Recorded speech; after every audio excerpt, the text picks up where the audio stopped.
Hello everyone. आज मैं आपको एक बहुत ही सुंदर इंस्पिरेशनल स्टोरी सुनाने जा रही हूँ कि हमें अपनी ज़िंदगी में कभी भी खुद को कम नहीं आंकना चाहिए। हमारे पास जो नहीं है उसके लिए रोने की जगह जो है उस पे अगर फोकस करें तो हम किसी से कम नहीं हैं और हम जो चाहते हैं वो अचीव कर सकते हैं। जापान के एक छोटे से कस्बे में एक बच्चा था जिसका नाम था ओकायो।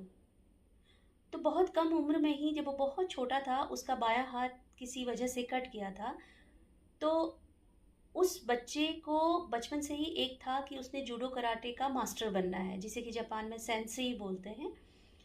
लेकिन अब चूंकि उसका एक हाथ कट गया था तो उसके पेरेंट्स ने उसकी जूडो कराटे की जो क्लासेस थी वो छुड़वा दी थी।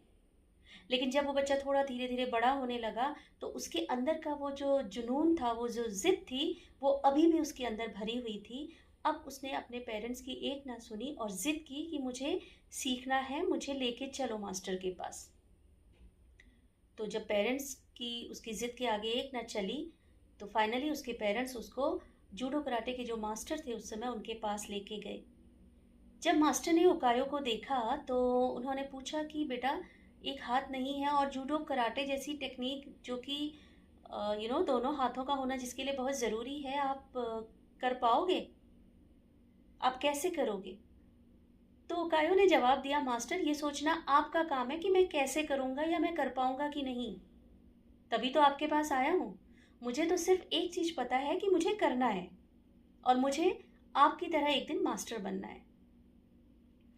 तो उसका वो डेडिकेशन और फॉर्मनेस देख करके मास्टर ने उसके पेरेंट्स को बोला, ठीक है, आप इसे यहाँ छोड़ जाइए, मैं इसे सिखाता हूँ। तो उसके बाद मास्टर ने उसे सिखाना शुरू किया। मास्टर उसे ग्रुप से अलग सिखाते थे और बहुत टाइम बीतने के बाद उस बच्चे ने नोटिस किया कि मास्टर जो है बाकी जो ग्रुप में बच्चे हैं उन्हें अलग अलग दांव पेच सिखा रहे हैं, लेकिन मुझे सिर्फ एक मूव सिखाते हैं और उस मूव पे फोकस करने को बोलते हैं, सिर्फ वही प्रैक्टिस करने को बोलते हैं। तो उसने मास्टर के पास जाके बोला। तो मास्टर ने बोला, देखो, अगर तुम्हें सच में सीखना है और जो तुमने बोला था कि मुझे करना है, तो फिर तुम्हें मेरी बात माननी है। जो मैं कहता हूँ बस बिना सोचे उस बात को मान लो। तो काय ने कहा, ठीक है, मुझे सिर्फ सीखना है। अब ये आपका काम है, आप मुझे कैसे सिखाते हो, तो मैं आइंदा से आपसे क्वेश्चन नहीं करूँगा। उसके बाद 5 साल 6 साल बीत गए, लेकिन मास्टर ने उसको कोई भी और मूव नहीं सिखाई। वो एक ही मूव पे उसको प्रैक्टिस करवाते रहे।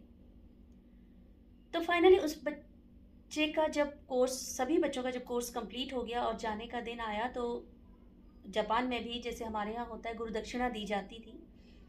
तो वो सारे लोग जो है अपने गुरु से, मास्टर से मिलने आए। तो मास्टर ने कहा, ठीक है, जाने से पहले एक कंपटीशन होगा और जो इसका विनर होगा उसी को ये सेंसे या मास्टर की उपाधि मिलेगी। तो सब लोग उसके लिए तैयार हो गए और ये कंपटीशन शुरू हुआ।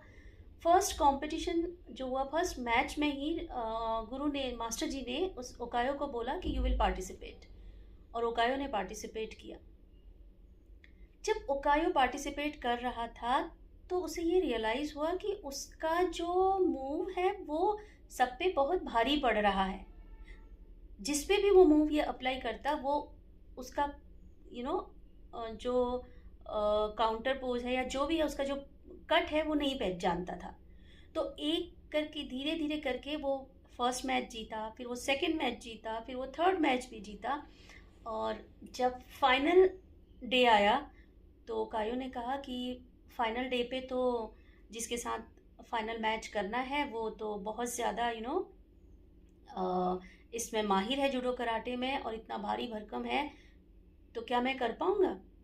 तो मास्टर ने बोला, ये तुम्हारी सोच है, मुझे लगता है तुम कर पाओगे, क्योंकि मैंने अपनी ओर से तुम्हें जो सिखाना था पूरी तरह तुम्हें मास्टर बना दिया है। अब ये तुम्हारी दृढ़ शक्ति है कि तुम क्या सोचते हो। तो ओकायो ने कहा, जी मास्टर, मैं कर पाऊँगा। तो मैच शुरू हुआ। तो मैच शुरू होने के बाद जब 2-4 दांव पेच में ओकायो जो है वो उसके सामने हारने लगा।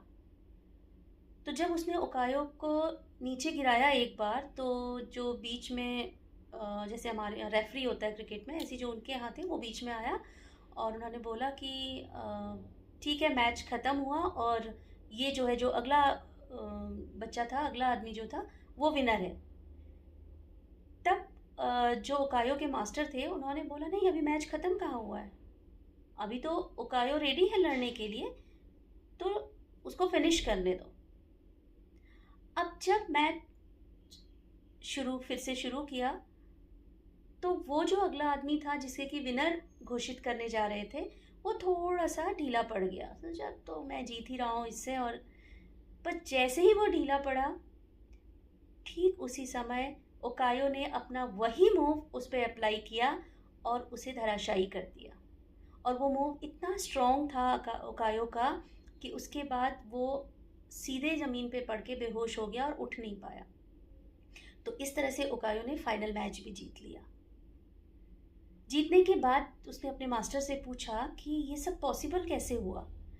तो मास्टर ने उससे कहा, देखो, जो मूव मैंने तुम्हें सिखाया है, इस दुनिया में अभी उसका मुकाबला कोई नहीं कर सकता। This is the first thing, क्योंकि ये वो मूव है और इस पे तुम इतनी मास्टरी हासिल कर चुके हो, इतने सालों से उसी एक मूव पे प्रैक्टिस कर रहे हो कि कोई भी उस मूव के सामने तुम्हारा मुकाबला नहीं कर पाएगा। सेकेंड थिंग, तुम्हारी डेडिकेशन, क्योंकि तुम करना चाहते थे और तुमने अपने आप को पूरी तरह उसके पीछे झोंक दिया था। तो इसीलिए ज़िंदगी में बीइंग ह्यूमन बीइंग, हम सब इम्परफेक्ट हैं, no one is perfect, but उस इम्परफेक्शन से डील करने का तरीका हमारा अलग अलग है।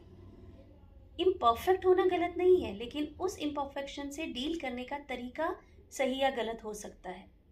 तो अगर ओकायो भी अपना एक बायां हाथ ना होने की वजह का रोना लेकर के बैठ जाता, तो ज़िंदगी में कुछ नहीं कर पाता।